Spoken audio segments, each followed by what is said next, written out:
The buildup of forces is really quite significant. And yesterday, Russia began the military exercises in Belarus that are due to last 10 days, and that's 30,000 troops on the move.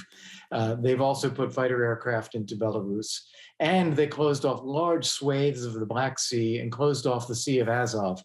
So they've really escalated dramatically the capacity that Russia has that is ready to move and what they can bring to bear to the conflict. On top of that, one has to speculate that maybe there's something in signals intelligence that the U.S. has heard. We don't know that for a fact. It would be classified. But the degree of certainty with which the U.S. is addressing this now makes one suspect that they have heard something. And I would just add that that still doesn't mean that we know for sure. Putin can decide to intervene or decide not to. And I think we may still have an opportunity to try to persuade him not to.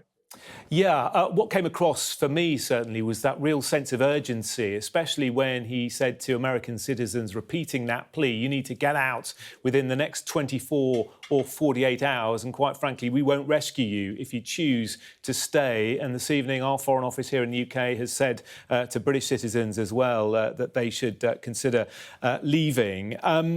What is in Putin's interest in invading? What do you think is going through his mind in terms of what he could actually win by carrying out an invasion? Well, I think there are several different ways to look at that. One of them is to be building a greater Russia. He wants to be one of the few Russian leaders who accumulated the lands and who built a greater Russia. So taking territory from Ukraine where Russian speakers live, I think that is itself part of an objective. He's done it already with Crimea and the eastern part of Donbass, but he may like to have more. He also, remember, has taken over the security services in Belarus and in Kazakhstan and taken pieces of Georgia and Moldova. So this fits a pattern. In addition to that, he's trying to rewrite the European security architecture. Since the 1970s, we've had the Helsinki Accords, which have said that we respect every nation in Europe's sovereignty and territorial integrity and its right to make its own choices about its security and its political orientation. Putin wants to tear that up and go back to Yalta, where Stalin and Roosevelt and Churchill sat together and drew a line across Europe and said, the eastern part here is Russia's sphere of influence. The rest of it is a Western sphere. That's what Putin really wants, is a recognition that Ukraine, Georgia, any former Soviet territory, parts of Central and Eastern Europe, those are his. And he's not going to get that. So he's going to try to then carve out some of that by force if he uses force. But there is an argument, isn't there, that he's in a far stronger position by threatening and bullying and intimidating rather than invading, becoming the world's pariah and also having to take lots of dead Russian soldiers back to their mothers in body bags. Indeed. And I think that that's a very important point, both if the Russian public sees that he is killing Ukrainians, Russian soldiers are there dying as well. It's incontrovertibly Russia that is the aggressor here. That will not get a lot of understanding in Moscow, no matter how much the Kremlin controls the media there. People will know and people won't understand. So that's one dynamic.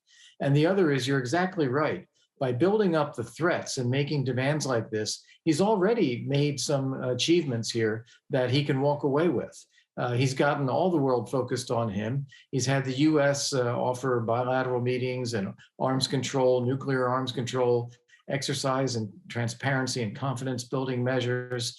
He's had Macron probably signal to him that France would not support Ukrainian NATO membership. So he's probably accumulating a lot of that already without invading. We don't know whether he actually will invade. He certainly can, and the forces are there and ready. But I think what we need to do is focus on those costs. If we can make it guaranteed that Russia would face unacceptable military costs if it invades Ukraine again, that is the best chance for getting him not to do it. Yeah, so we've just got a minute left, but what is your assessment then, given that news conference, given the intense diplomacy that's been going on over the last 24, 48 hours, what's your assessment of what happens next? It's a tricky question, I know. Yeah, I know. What I think happens next is the West is drawing down a bit. I wish that what we were doing was ramping up our support for Ukraine, more security assistance, more creative ways of helping them, maybe even some presence of NATO advisors. Really show that this would be costly for Putin. I don't know if we'll do that, but I think that's the right next step. Yeah, of course, the problem in all of this is nobody can read Putin's mind. Yeah, no, that's right, and he's put in place the forces now, so he's the one who can take the initiative or not.